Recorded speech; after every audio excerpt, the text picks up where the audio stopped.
ஆதரவு தெரிவிக்கிற பெண்கள் எப்படியா பண்ணுற பெண்கள் எனக்கு தெரியல. நம்ம கலாச்சார சீர்கேடாக நான் நினைக்கிறேன். ஏன்னா இது மாதிரி ஒரு விஷயத்துக்கு விவாகரத்துங்கிறது எல்லார் வீட்லேயும் இருக்குங்க. விவாகரத்து பண்ணாத ஏதாவது ஒரு குடும்பத்தில் விவாகரத்து நடக்காமல் இருக்கான்னா இன்றைக்கி இல்லை. ஏன்னா அந்த அளவுக்கு இன்றைக்கி விவாகரத்துங்கிறது பெருகி இருக்குது. அது ரொம்ப கேஷுவலான ஒரு விஷயம். இன்றைக்கி ஒரு திருமண வாழ்க்கையே எனக்கு பிடிக்கல அப்படின்னா விவாகரத்து செஞ்சுட்டு இன்னொரு மன வாழ்க்கைக்கு ரெடி ஆகுறதுங்கிறத யாருமே இன்றைக்கி தப்பாக பார்க்கல. எல்லாம் பழைய காலத்தில் இல்லை விவாகரத்தா ஐயோ தப்பான வார்த்தை அப்படின்னு சொல்கிற அளவுக்கு இன்றைக்கி யாரும் இல்லை. எல்லோரும் ஏற்றுக்கிட்டோம். ஆமாம் இருக்குது. இன்றைக்கி 2 பேருக்குள்ள மனக்கசப்பு அப்படின்னு சொன்னால் விவாகரத்து பண்ணிக்கிறது நல்ல ஒரு முடிவாக தான் எடுக்கிறோம். ஏன்னா அவங்கவுங்களுக்கும் சில விருப்பு வெறுப்புகள் இருக்கும். அது பிடிச்சி ஒத்து வரல அப்படின்ற பட்சத்தில் விவாகரத்து செஞ்சுக்கலாம்.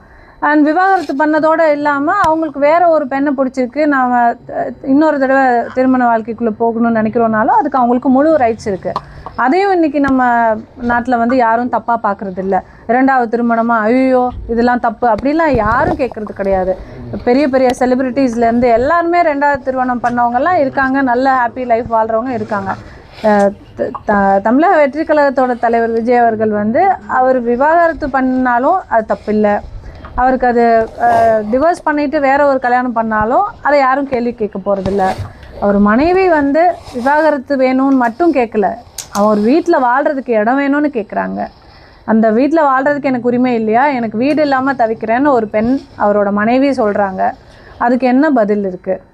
அவரோட பிள்ளைகள் வெளியே ஹாஸ்டல்லையும் தனியாக வீடு எடுத்தும் இருக்காங்க. இது சரியான ஒரு குடும்ப வாழ்க்கையான அமைப்பு இல்லை. இது போய் நம்ம எதுக்கு கமெண்ட் பண்ணிவிட்டு எல்லார் வீட்லேயும் 1000 பிரச்சனை இருக்கும், இது எதுக்கு நம்ம கேட்டுட்டு?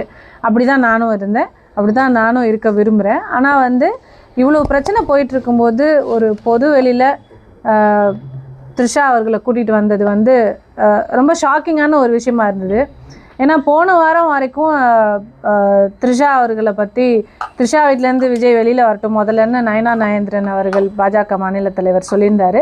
அதுக்கு நானே கண்டனம் தெரிவித்து பேசியிருக்கேன். உங்களுக்கே தெரியும். அப்படி பொது வெளியில் ஒரு நடிகையோட பேரை குறிப்பிடுவீங்க? எப்படி ஒரு நடிகைனா உங்களுக்கு ரொம்ப ஈஸியாக போச்சான்னு நானே கேட்டிருக்கேன். எல்லாரும் அப்படி தான் கேட்போம். அது எப்படி அவர் அப்படி சொல்லுவார்? ஏன் விஜய் அவர்களை பற்றி இப்படி சொல்லணும்? அவதூறு.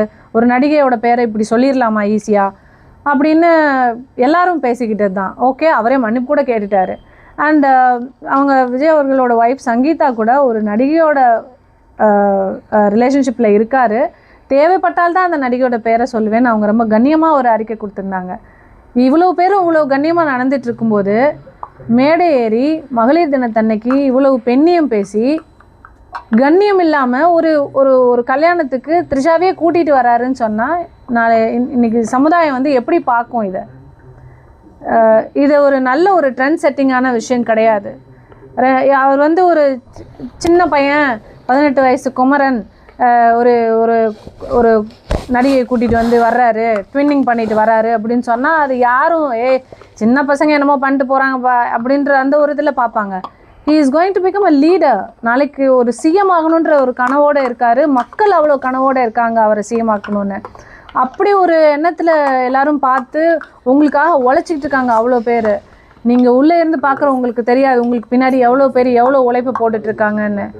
ஒன்றும் இல்லை, ஒரு நாளைக்கு உங்கள் ஆஃபீஸ்க்கு போகிறதுக்கே ஒரு பெண் நிர்வாகியாக எனக்கே எவ்வளோ டைம் ஆகும். இங்கேருந்து எல்லா வேலையும் முடிச்சுட்டு இங்கேருந்து அங்கே போய் பார்த்து ஒரு மீட்டிங் போகணுன்னா கூட எங்களுக்கு அவ்வளோ டைம் ஆகும். கட்சியிலையோ எதுலேயும் யாரும் எதுக்கும் பே பண்ணுறது கிடையாது.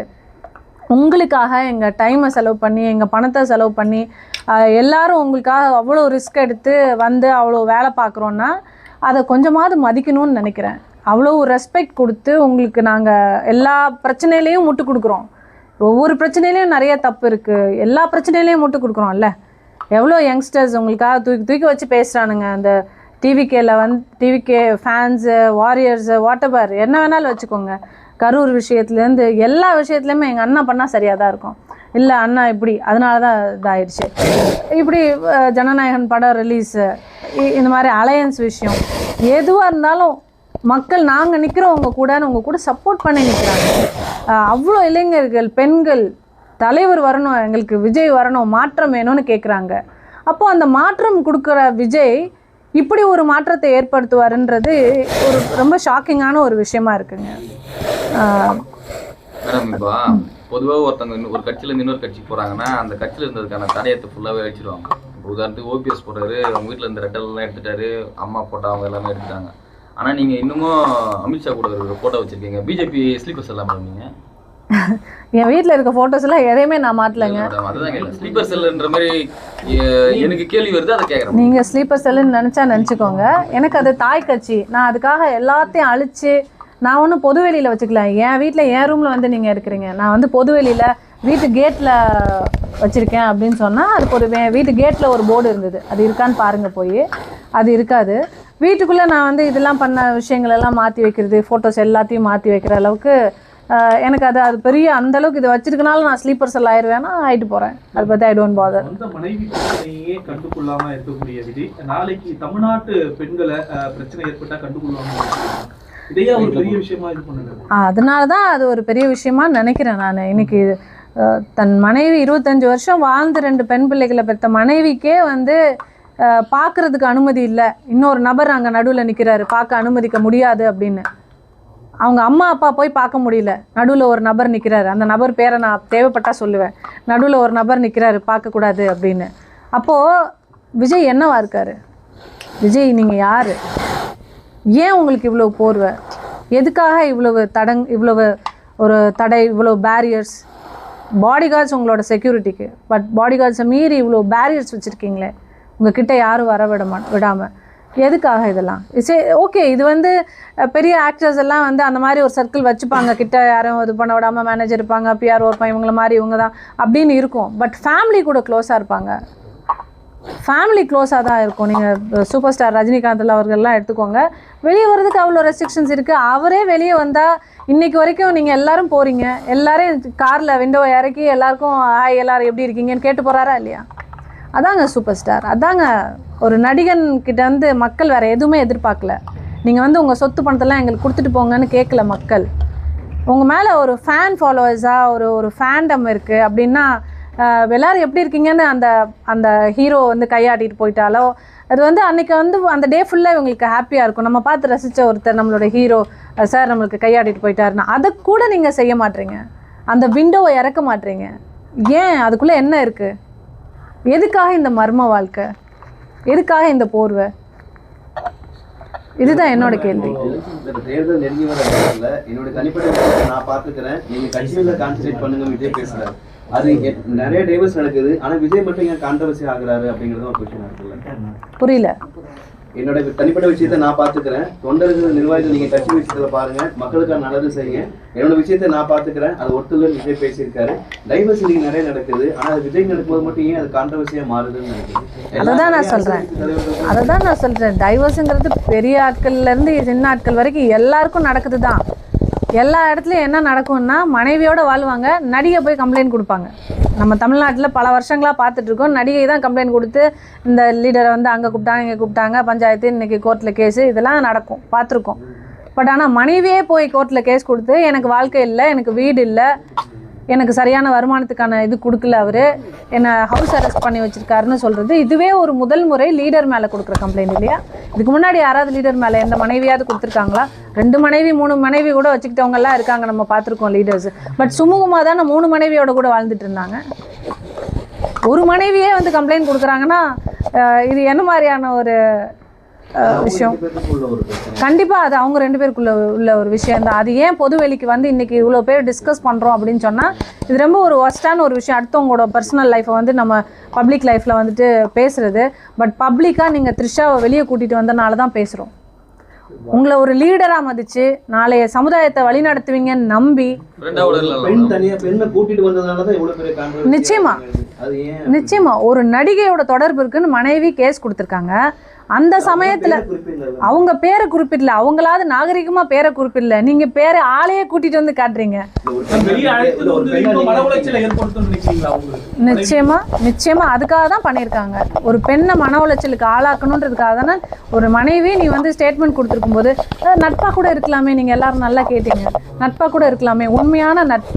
இப்போ எனக்கு ஒரு நண்பன் இருக்கிறாரு அப்படின்னு சொன்னா அந்த நண்பன் வந்து தப்பா நம்மளை நினைக்கிறாங்க நம்மளோட மனைவி அப்படின்னு சொன்னா பொது வெளியில் நம்ம 2 பேரும் ஒரு கல்யாணம் வருது வாயம் போயிட்டு வருவோம், நான் நண்பனோட போக மாட்டோம். உண்மையான நட்பாக இருந்தால் வேணாம் உன் வீட்லேயே 1000 பிரச்சனை இருக்குது, எதுக்கு நீ தனியாக வைப்பா நான் தனியாக வரேன் அப்படி சொல்கிறது தானே மரியாதை.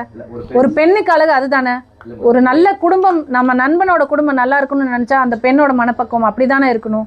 கொள்கை தலைவர்களை வேலுநாச்சியார் அஞ்சாலம்மை போன்றவர்களை கொள்கை தலைவர்களா வச்சிருக்காரு. அது பிரகாரம் விஜய் செயல்படுறாருன்னு நினைக்கிறீங்களா?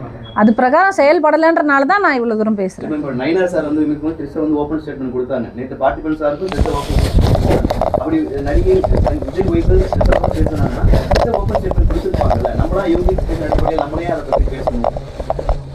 இப்போ யார் நம்மளாம் யூகிச்சு திருச்சான்னு கொண்டு வரலங்க. இப்போ நம்மளாம் ஏன் இந்த பேரை நம்ம ஓப்பனாக சொல்கிறோம்னா அவங்க தான் கூட வராங்க. கூட வந்தனால தானேங்க சொல்ல முடியும். மனைவி குறிப்பிட்டது வேற. சரி, ஓகே, நாளைக்கு இன்னொரு கல்யாணத்தில் இன்னொரு நடிகை கூட்டு வர, நம்ம இந்த நடிகை தான் அப்படின்னு நம்ம டிஃபெண்ட் பண்ணவோ ப்ரூஃப் பண்ணவோ நமக்கு வேலை இல்லை. புரியுதா? அவர் ஒரு லீடர், நீங்கள் ஒரு லீடர். நீங்கள் ஒரு லீடர், உங்கள் மனைவி உங்கள் மேலே இவ்வளோ அக்யூசேஷன்ஸ் வச்சு மக்கள் என்னடா நம்ம லீடர் மேலே இவ்வளோ சொல்கிறாங்க, நம்ம அண்ணன் நல்லவருடா, நம்ம அண்ணன் மேலே இப்படி பழி போடுறாங்கன்னு எல்லாம் பசங்க பார்த்துட்ருக்காங்க உங்களை. அப்படி இருக்கும்போது நீங்கள் வந்து ட்வின்னிங் பண்ணி ஜாலியாக கப்பலாக வர்றீங்க. ஓ, அண்ணன் ஜாலியாக இருக்காரா அப்படின்னு எடுத்துப்போமா? அண்ணன் கோவா ட்ரிப்பு போகிறாரு, ஓகே, அதை பற்றியும் கேள்வி கேட்கக்கூடாது, யாரும் பேசாதீங்கடா, அண்ணன் ஜாலியாக இருக்காரு. இங்கே பிரச்சனை பயங்கரமாக போய்கிட்டு இருக்கிறா, அண்ணன் இப்போ இந்த ஊர் ட்ரிப்பு போயிருக்காரா, ஐயா அண்ணன் ஜாலியாக இருக்காரா, இப்படி எடுத்துப்போமா? தமிழக மக்களுக்கு, நாளைய இளைஞர்களுக்கு அது நல்ல எடுத்துக்காட்டா? 1000 பிரச்சனை போயிட்டு இருக்கு. இங்கே சிபிஐ என்கொயரி போயிட்டு இருக்கு, அங்கே படம் ரிலீஸ் ஆகலை. நீங்கள் ட்ரிப்பாக போயிட்டு வந்ததெல்லாம் டிக்கெட் மேற்கொண்டு எல்லாத்தையும் எடுத்து போட்டு காட்டினாங்க, அதெல்லாம் வெளியே வந்துச்சா? அதெல்லாம் கேள்வி கேட்டோமா? யாராவது அதெல்லாம் கேள்வி கேட்டோமா? ஓகே, நோ பர்சனல், ஓகே, அதெல்லாம் நமக்கு தேவையில்லாத விஷயம். கட்சி செயல்பாடு ஓடுதா, அவ்வளோதான் நமக்கு. பட் அதெல்லாம் யாரும் பேசலை. அன்னைக்கெல்லாம் எதுவும் டிபேட் ஆகலை. என்னைக்கு உங்களை நம்பி இத்தனை மக்கள் வந்துட்டுருக்கோம், பெண்கள் எல்லாம் உங்கள் மேலே உயிரை வச்சுருக்கோம், அண்ணன், எங்கள் அப்பா, என் பிள்ளைகளுக்கு மாமா அப்படின்னு பேசி உயிரை கொடுத்து உங்களுக்காக பார்த்துட்ருக்கோம். நாளைய சமுதாயம் உங்களை சிஎம்மாக உட்கார வைக்கணும்னு நினச்சிட்டு இருக்கோம். கூலாக ஒரு நடிகையை கூட்டிகிட்டு வந்து உட்காந்துட்டு இருக்கீங்க. என்ன சொல்ல வரீங்க மக்களுக்கு? மேடம், விஜய் கட்சி ஆரம்பிச்சு டிவிக்கேன்னு ஆரம்பிச்சார். சோசியல் மீடியாவில் வந்து பார்த்தீங்கன்னா திரிஷா, விஜய், கீர்த்தி சுரேஷன் போச்சு. இப்போ இந்த சம்பவம் நடக்கும்போது அது ஒத்து போகுது நீங்கள் நினைக்கிறீங்களா? நான் அவ்வளோலாம் யோசிக்கலைங்க. இந்த சம்பவத்துக்கு யோசிக்க உடனே வந்து இதுக்கு அப்ரிவேஷன் என்னவா இருக்கும், இந்த நடிகை சொல்லுவேன். நடிகைகளை அப்படி கேவலப்படுத்துறதும் நான் விரும்ப மாட்டேன். இந்த நடிகையோட பேரை ஏன் சொல்கிறோன்னா அவங்க தான் கூட வர்றாங்க. இவ்வளோ பெரிய விஷயம், அவர் அவ்வளோ பெரிய லீடர், தமிழ்நாடே கொதிச்சிட்டு இருக்கு. இந்த மாதிரி ஒரு சம்பவம் அவர் மனைவி கொடுத்துருக்காங்கன்னு இவ்வளோ கொதிச்சிட்டு இருக்கும்போது அந்த அம்மாவுக்கு தெரியாதா? இவ்வளோ பிரச்சனை போயிட்டுருக்கே, இவருக்கு இப்படி ஒரு பிரச்சனை இருக்குன்னு தெரியாதா அந்த அம்மாவுக்கு? ஸோ அப்போ தெரிஞ்சே பண்ணுறாங்கன்னா அங்கே என்னவோ ஒன்று அவங்களுக்கு வந்து அவங்க விஜய் மனைவியை வெறுப்பேற்றணும்னு பண்ணுறாங்க. இதுக்கு விஜய் உடந்தையா? ஒரு பெண்ணுக்கு பெண் பண்ணலாங்க, அதுவே அசிங்கம். பட் கணவனே வந்து வெறுப்பேற்றணும்னு பண்ணுறது வந்து இந்த ஜெயம் ரவி பண்ணி ஆரம்பிச்சு விட்ட விஷயம். இதெல்லாம் அவர் தான் ஆரம்பிச்சு விட்டாரு. அந்த இன்சிடென்ட் சர்வதேச மகளிர் தினம் அவ்வளவு மகளிர்கள் வந்து அவருக்கு ஆதரவு தெரிவிக்கிறாங்கல்ல. மகளிர் தினத்தன்னைக்கு அவ்வளவு மகளிர்கள் வந்து அன்னைக்கு பார்ட்டிசிபேட் பண்றாங்க, விஜய்க்கு ஆதரவு தெரிவிக்கிறாங்க. அதாங்க இருக்கும்னு சொல்லி மகளிர் சொல்றாங்க. மகளிர் ஏன் சொல்றாங்கன்னு தான் நான் கேட்குறேன். நீங்கள் அவங்கள கேட்கணும் இந்த கேள்வியை. ஏன் சொல்லலைன்னு என்ன கேட்குறீங்கல்ல? எனக்கு பிடிக்கலங்க. என் வீட்டில் ஒருத்தர் அப்படி வந்தால், என் தம்பியோ என் தங்கச்சியோ, என் வீட்டில் ஒருத்தர் வந்து இன்னொரு கல்யாணம் ஆன பொண்டாட்டி விட்டுட்டு இன்னொருத்தனை கூப்பிட்டு வந்தால் என்னடா வேணும் உனக்கு, என் வீட்டுக்குலாம் வராதுன்னு நாங்கள் சொல்லுவோம். என் வீட்டில் ஒரு விசேஷம்னா இப்படிலாம் கூப்பிட்டு வந்து நிற்காத, எங்களுக்கு அசிங்கம்னு நாங்கள் சொல்லுவோம். அந்த வீட்டு பெண்கள் அந்த மனப்பக்குவத்தில் இருக்காங்களான்னு எனக்கு தெரியாது. ஸோ அவங்க ஏற்றுக்கிட்ட பெண்களை நீங்கள் போய் இங்கெல்லாம் கை தட்டினீங்களே, உங்கள் அண்ணனுக்காக கை தட்டினீங்களே, அப்போ உங்கள் வீட்டில் ஒருத்தர் வந்தால் ஏற்றுப்பீங்களா அப்படின்றத அந்த பெண்கள்கிட்ட கேட்கணும், என்கிட்ட கேட்கக்கூடாது அந்த கேள்வி. எல்லாத்துக்குமே திமுக தான் இருக்குதுன்னு சொன்னால் என்னங்க? அடுத்த ஒருத்தர் மனைவியை இயக்குறது வந்து இன்னொரு கட்சின்னு சொன்னால் இதை விட அசிங்கம் வேறு ஏதாவது இருக்கா? அது ஏன் அப்படி அசிங்கப்படுத்துறீங்க? அவங்க சங்கீதா ரொம்ப டிக்னிஃபைடாக வாழ்ந்துட்டுருக்காங்க. அவங்களோட பர்சனல் ஸ்பேஸ், அவங்களோட பர்சனல் குமுறல்களை கோர்ட்டில் வச்சுருக்காங்க நியாயமாக. அதில் கூட அவங்க பேரை சொல்லலை. அவங்கள போட்டு பகிரங்கமாக இப்படி வந்து எல்லா மீடியாஸ்லேயும் இதுலேயும் வந்து போட்டு கிழிக்கிறீங்க. டிவிக்கேலேயே வந்துட்டு எல்லாம் அந்த வல்கர் வாரியர்ஸ் வந்து ரொம்ப வெறித்தனமாக சங்கீதாவே தப்பாக பேசுகிறாங்க. இதை கூட கண்டிக்க மாட்டுறாரு. ஸோ இப்போ யாருக்காக தான் நிற்க போகிறாரு அவர்? எந்த பெண்ணுக்காக நிற்க போகிறாரு? இந்த காலகட்டத்தில் கூட ஒரு தலைவர் கூட ஒரு திருமண விழாக்கு, திரைத்துறையை சார்ந்த ஒரு திருமண விழாக்கு ஒன்றா போகும்போது கூட அவங்க வந்து விமர்சனத்துக்கு உள்ளாகிறாங்க அப்படிங்கிறத எப்படி ஒரு பெண்ணாக எப்படி அதை எடுத்துக்கலாம், பார்க்கலாம்? அவ்வளோ கான்ட்ரவர்சி போகும்போது அப்படி அவங்களே அதை வெளிப்படையாக பண்ணும்போது அப்படி இல்லைன்னு கூட எடுத்துக்கலாம்ல? அது எப்படி எடுத்துக்கலாம்? அப்படி அதை பற்றி கான்ட்ரவர்சி போகும்போது அதாவது திரைத்துறை சார்ந்தவர்கள் இது ஒரே ஒரு விஷயம் கிடையாது. இது ஒரு விஷயம் கிடையாதுல்ல. இதுக்கு முன்னாடியும் சீக்வன்ஸ் இருக்கு இல்லையா? பல தடவை ஒன்றா ஃப்ளைட்டில் போனதை, பல தடவை ஒன்றா வந்ததை. அண்ட் இன்னொன்று ஒய்ஃபு டிஃபெண்ட் பண்ணி ஒரு விஷயம் கொடுத்துருக்காங்க. அந்த கொடுத்துட்ருக்க அதே வாரத்திலேயே ஒன்று நம்ம பண்ணுறோம் அப்படின்னு சொன்னால் அவங்களுடைய தனிப்பட்ட அவங்களோட தனிப்பட்ட வாழ்க்கையே அவங்க ரூம்குள்ளே இருக்க வரைக்கும் தான். என்றைக்கு அவங்க கோர்ட்டை நோக்கி வந்துட்டாங்களோ அன்றைக்கி அது தனிப்பட்ட வாழ்க்கையாக வராது. அண்ட் இன்னொன்று, தனிப்பட்ட வாழ்க்கையாக இருந்தால் அவர் ரூம்குள்ளே வச்சுருக்கணும். அவர் என்றைக்கு பொது வெளியில் கூட்டிகிட்டு வர ஆரம்பிச்சிட்டாரோ அப்போ வந்து என்னோட லீடரை நான் கேள்வி கேட்பேன். எனக்கு லீடர் இப்படி இருக்கக்கூடாது, ஒழுக்கமாக இருக்கணும். என்னோட லீடர் ஒரு பெண்ணோட வாழ்கிறாருன்னா அந்த பெண்ணை காப்பாற்றுறாரான்னு நான் பார்ப்பேன். என் லீடர் வந்து என் பெண்ணை அவரோட மனைவியவே காப்பாற்றலை அப்படின்ற பட்சத்தில் எப்படி நீங்கள் எங்களை காப்பாற்றுவீங்க? உன் கட்சி நிர்வாகி காரில் வந்து விழுந்தாலே அவளை காப்பாற்றுனீங்களா? விஷம் குடிச்சு கிடந்தாலே அவளை போய் பார்த்தீங்களா? இல்லைல்ல. இன்றைக்கி வரைக்கும் போய் பார்த்தீங்களா? யாராவது தலைவர் போய் பார்க்க வேணாம், நிர்வாகி யாராவது போய் சந்திச்சிங்களா? ஒரு பெண்ணுக்கு நிர்வாகிக்கு ஒன்றுனாலும் நீங்கள் கேட்க மாட்டீங்க, கட்டின மனைவிக்கு ஒன்றுனாலும் கேட்க மாட்டீங்க. ஆனால் அவங்களுக்கு வந்து எல்லாத்தையுமே அப்படியே ஐயோ எது பண்ணாலும் நீங்கள் நியாயம், கைத்தட்டுற பெண்கள்லாம் ஆதரிக்கிறாங்க, அதனால் வந்து இதை எல்லா பெண்களும் ஆதரிக்கிறாங்கன்னு நீங்கள் நினைக்காதீங்க. எந்த பெண்ணும் ஆதரிக்க மாட்டாங்க. கூட்டம் கூப்பிட்டா எல்லோரும் வருவாங்க. கூட்டம் வர்றதை பார்த்து வந்து நம்ம வந்து இது எல்லாம் ஆதரிக்கிற கூட்டம்னு நினைக்காதீங்க. அவங்கவுங்க வீட்டில் நடந்தால் ஏற்றுப்பாங்களான்னு கேளுங்க, ஏற்றுக்க மாட்டாங்க. கண்டிப்பாக இது தவறான வழியில் வழிவகுக்கும். இளைஞர்களை பொதுவாக வந்து நாளைக்கு வந்து எல்லாரும் வாடா என் ஒய்ஃப் வந்து கோவத்தில் இருக்கும்போது வந்து நம்ம லவர்ஸ் ட்வின்னிங் பண்ணி வெறுப்பேற்றுவோன்னு சொல்லி வீடியோ போட ஆரம்பிப்பாங்க. விஜய் என்ன பண்ணாலும் ட்ரெண்டு. விஜய் த்ரிஷா போட்டு வந்த காஸ்ட்யூம் இன்றைக்கி ட்ரெண்டு, அவ்வளோ எக்ஸ்பென்சிவ். இன்றைக்கி வந்து அது ஒரு சேலில் போய்கிட்டு இருக்கு, விஜய் த்ரிஷா ட்வின்னிங் காஸ்ட்யூம்னு. இதெல்லாம் தேவையா? இந்த கலாச்சார சீர்கேடு எங்கேருந்து வருது? இப்படி ஒரு தனி மனித ஒழுக்கம் வந்து ஒரு லீடருக்கு இருக்கலை அப்படின்னு சொன்னால் நாளைய சமுதாயத்துக்கு எப்படி இருக்கும்? நீ எல்லாம் ஏறி எங்கேருந்தோ ஏறி குதிக்கிறீங்க. உங்களை அணிலுன்றாங்க, தற்குறின்றாங்க, இவ்வளவும் பேசுகிறாங்க. நீங்கள் அணில் எல்லாம் கிடையாது, நீங்கள் வந்து தற்குறி கிடையாது, ஆச்சரியக்குறி எல்லாம் சொன்னீங்க, எல்லாம் ஏற்றுக்கிட்டோம். ஓகே, நீங்கள் என்ன சொன்னாலும் தலைவர் என்ன சொல்கிறாலும் நம்ம கேட்போம். யாரும் மேலே ஏறாதீங்கடா, நீங்கள் மேலே ஏறலைன்னா நான் உங்ககிட்ட பேச மாட்டேன் அப்படின்னு சொல்லலாம் தலைவர். நீ இறங்கினாதான்டா முத்தம் கொடுப்பேன்றாரு. ஓகே, அதெல்லாம் அன்பாக கூட எடுத்துக்கலாம். பட் எல்லாத்துலேயுமே ஒரு வித்தியாசம் காட்டுறேன் அப்படின்றதுக்காக வித்தியாசம் தவறுதலாக போகும்போது அதை ஏற்றுக்கிற முடியாது. ஃபன்னாக இருக்கும்போது ஏற்றுக்கலாம், வித்தியாசமே தவறாக தெரியும் போது அதை ஏற்றுக்கிற மாதிரி மனப்பக்குவம் பெண்களுக்கு குறிப்பாக இருக்காது. மேடம், விஜய் தொடர்ந்து தொண்டர்கள் பக்கம் நிற்கிறத தவறி விட்டுட்டே வரான்னு நினைக்கிறீங்களா மேடம்? நிச்சயமாக தொண்டர்களுக்காக அவர் நிற்கணும், கேடர்ஸ்க்காக நிற்கணும், அவர் எதுலேயுமே தன்னோட குடும்பத்துக்காக நிற்கணும்.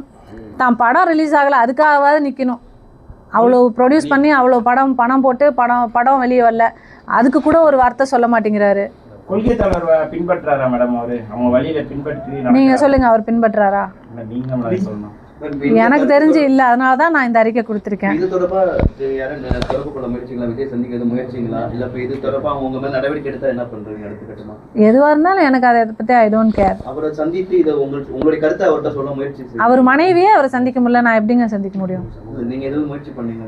நீங்கள் என்ன வேணாலும் தலைகீழ போய் காரில் விழுந்தவளே பார்க்க முடியல. நான் காரில் எல்லாம் விழுக தயாராக இல்லை. எனக்குன்னு ஒரு மரியாதை இருக்குது, அதை காப்பாற்றிக்கணுன்றனால நான் அதெல்லாம் ட்ரையே பண்ணலை. மேடம், இப்போ அந்த டைலாக் ஒன்று இது பண்ணிட்டு வராங்க, எங்கே போனாலும் இது ஒரு ட்ரெண்டாகவே ஃபாலோ பண்ணுற இந்த ஓம் சக்தி பராசக்தி, அது போல் தொடர்ந்து பேசிகிட்டே வராங்களா மேடம்? அது மேடம் மேடைகள், அரசியல் மேடைகள் அதான் சொல்கிறேனே, அவர் பொருள் எடுத்து அவரே அடிக்கிற மாதிரி வந்து நிறையா மீம்ஸ் எல்லாம் வந்து அவருக்கு போட்டுட்ருக்காங்க.